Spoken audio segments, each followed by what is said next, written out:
We're all in the gutter, but some of us are looking at the stars.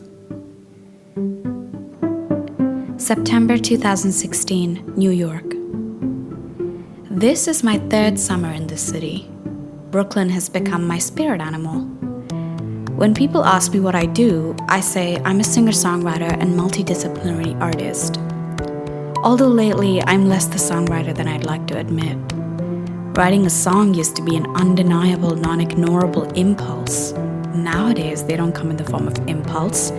They call first, ask if you're home, if it's not a bother, and then make plans with you for a week later and then cancel last minute.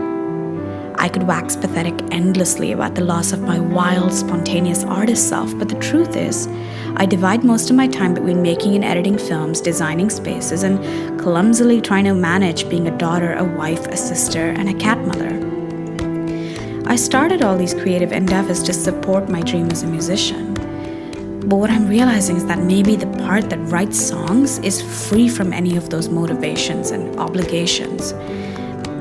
How dare I try to be responsible? Maybe the artist inside me just can't accept the woman I've become. Which brings me to New York.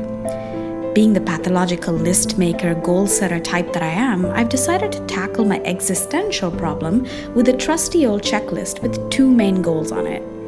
One, to shoot a music video on the streets of this electric city.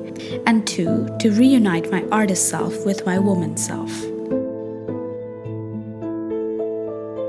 You see, I figured I needed to show up for myself, to continue creating and putting my art into the world despite the hell that is feeling like no one is watching or cares. I needed to be reminded why I chose to walk this path. So, I did shoot the music video with some incredible people whose talent is the kind that gobbles you up and spits you out a better version of yourself. The opposite effect of the people that got chewed out by Anaconda.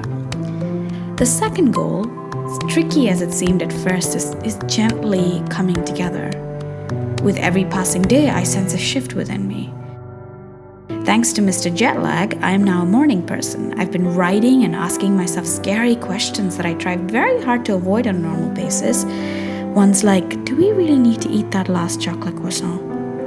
I've been going to shows to let myself get overtaken by someone's genius, to be moved to tears by a performance. The city is one delightfully moody bitch, and I adore its temperamental nature. Maybe it's something in the tap water, or maybe it's all the endorphins from climbing a bazillion steps on a daily basis, but there's some kind of magic in the air here. I've managed to look at my artist self in the eye and say, here I am. I'm meeting you halfway. Let's have an adventure. What say you?